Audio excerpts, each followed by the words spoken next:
Please raise your right hand and repeat after me. I, Barack Hussein Obama, do solemnly swear. I, Barack Hussein Obama, do solemnly swear. That I will faithfully execute. That I will faithfully execute. The office of President of the United States. The office of President of the United States. And will, to the best of my ability. And will, to the best of my ability. Preserve, protect, and defend. Preserve, protect, and defend. The Constitution of the United States. The Constitution of the United States. So help you God. So help me God. Congratulations, Mr. President. Well done. The crowds were smaller than 4 years ago when Barack Obama became the first black American president.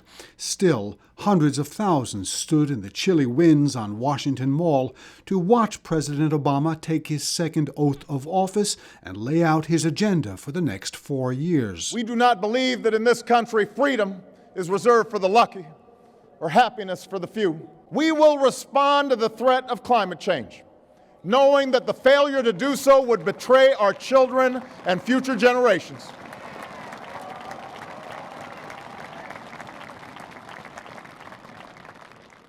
Some may still deny the overwhelming judgment of science, but none can avoid the devastating impact of raging fires and crippling drought and more powerful storms. Muslim chaplain and political commentator Imad-ad-Dean Ahmad watched the ceremony from his home. He says that after decisively winning last November's election, Mr. Obama struck a conciliatory, if determined, tone.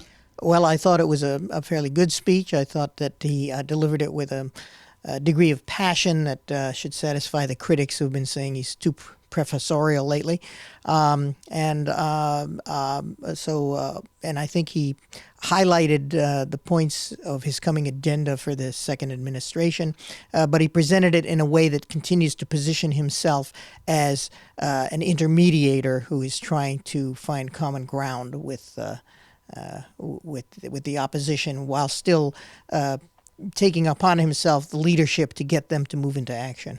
President Obama indicated that he would use his second term to continue fighting for the rights of the poor, immigrants, and members of minority groups. He had touched on clearly making allusions to his support of gay rights. Although he didn't mention gay marriage, it was clear that that's what he was talking about. Everything was by indirection. He talked about the need for us to take care of, to maintain Social Security and Medicare. He maintained references to ending a decade of war, while at the same time saying that he wanted to maintain strong alliances. Mr. Obama said America would remain globally engaged, but under his watch it would avoid getting involved in new foreign wars.